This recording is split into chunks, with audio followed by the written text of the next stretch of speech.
No segundo dia do julgamento de Jair Bolsonaro e outros acusados por tentativa de golpe de Estado, no Supremo Tribunal Federal, a defesa do general Augusto Heleno decidiu adotar uma estratégia ousada: atacar diretamente o relator do caso, o ministro Alexandre de Moraes. E eu trago uma citação aqui do próprio ministro Luiz Fux, na ADI 6298, onde ele traz um curioso pensamento. A legítima vedação à substituição da atuação probatória do órgão acusador significa que o juiz não pode, em hipótese alguma, tornar-se protagonista do processo. E com essa reflexão, excelências, eu venho para o último ponto dessa questão, que é a violação do artigo 5º da Constituição, inciso 43, em que diz o seguinte: o réu, quando do seu interrogatório, apontou o direito do uso parcial ao direito ao silêncio, no qual ele só iria responder às perguntas da sua defesa. Como vossas excelências sabem muito mais do que eu, a Constituição veda o uso do silêncio em prejuízo do réu. E eu indago a vossas excelências, qual a função da consignação das perguntas por parte do juiz instrutor? E aqui mais curioso, o Ministério Público não quis consignar perguntas. Quem quis consignar perguntas foi o juiz. Não houve nem iniciativa do parquê a consignação de perguntas, que seria até um pouco compreensível, ao meu ver. Então eu vos indago, quando se questiona, não vou consignar as perguntas, se o réu não responde alguma pergunta, não prevalece o indúbio pro réu? Então qual a função da consignação das perguntas, se não o constrangimento do interrogando? Ao se colocar as suas perguntas, se o interrogando não responde alguma pergunta, não estaria ele coagido a responder de certa forma?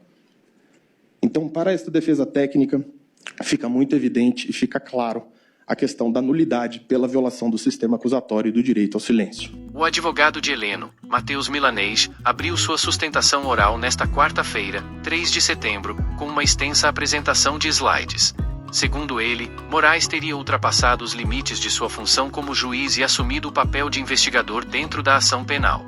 Milanês argumentou que isso comprometeria a imparcialidade do processo e pediu a nulidade do julgamento. Para sustentar sua tese, o advogado apresentou números. Alexandre de Moraes fez 302 perguntas aos réus, enquanto a Procuradoria-Geral da República, autora da acusação, fez apenas 59. Segundo Milanês, esse desequilíbrio prova que o ministro acabou se tornando protagonista do processo, algo que, de acordo com a defesa, fere o sistema acusatório brasileiro. O primeiro ponto. Excelências, muito se fala sobre como foi feita a disponibilização dessas provas. Como que a Polícia Federal nos apresentou? A defesa fala muito, reclama muito sobre impossibilidade. Mas vamos mostrar. Um e-mail nos foi enviado com um link de um SharePoint da Polícia Federal.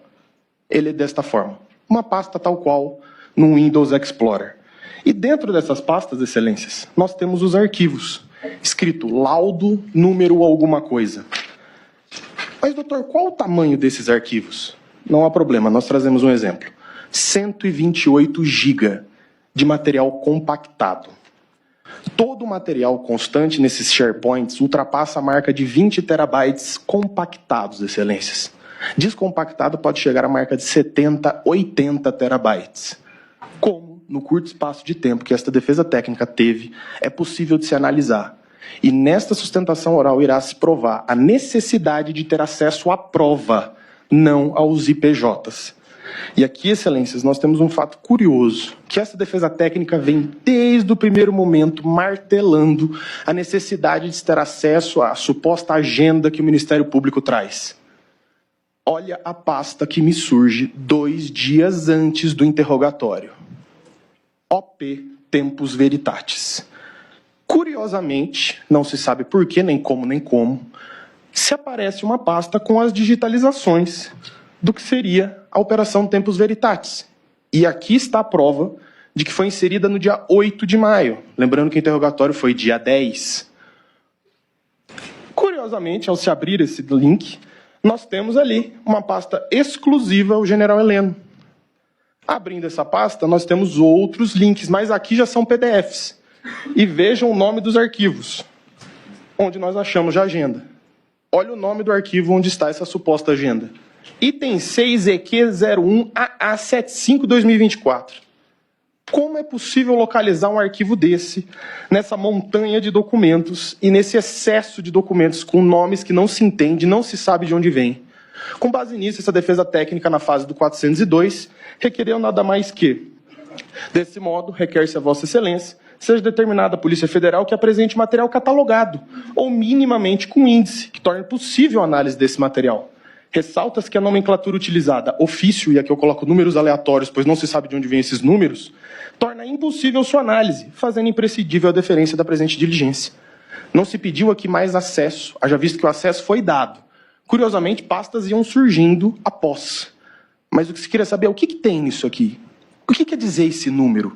Quais são os ofícios? O ofício 12330 é o celular do general fulano. O ofício 12700 e tanto é o celular do Beltrano. Não se tem como saber. Então, o que foi pedido na fase do 402 foi minimamente uma explicação, um índice, um sumário que assim o seja. Mas nos foi negado sob o pretexto de que seria meramente protelatório. O defensor também rebateu as acusações contra Augusto Heleno e criticou as provas reunidas pela Polícia Federal. Ele destacou, por exemplo, uma agenda apreendida na casa do general, considerada pelos investigadores como indício de articulação golpista. Para Milanês, trata-se apenas de um objeto comum, sem qualquer ligação com crimes. Não é agenda golpista nada, declarou. Depois da defesa de Heleno, foi a vez do advogado Celso Vilardi assumir a tribuna para apresentar os argumentos em favor de Jair Bolsonaro. O julgamento continua na primeira turma do STF, que decidirá sobre o futuro dos acusados no processo da tentativa de golpe de Estado. Com acusações pesadas, disputas jurídicas e ataques diretos ao relator, o caso segue ganhando contornos cada vez mais tensos. A decisão final dos ministros do Supremo deve definir um dos capítulos mais importantes da política brasileira dos últimos anos.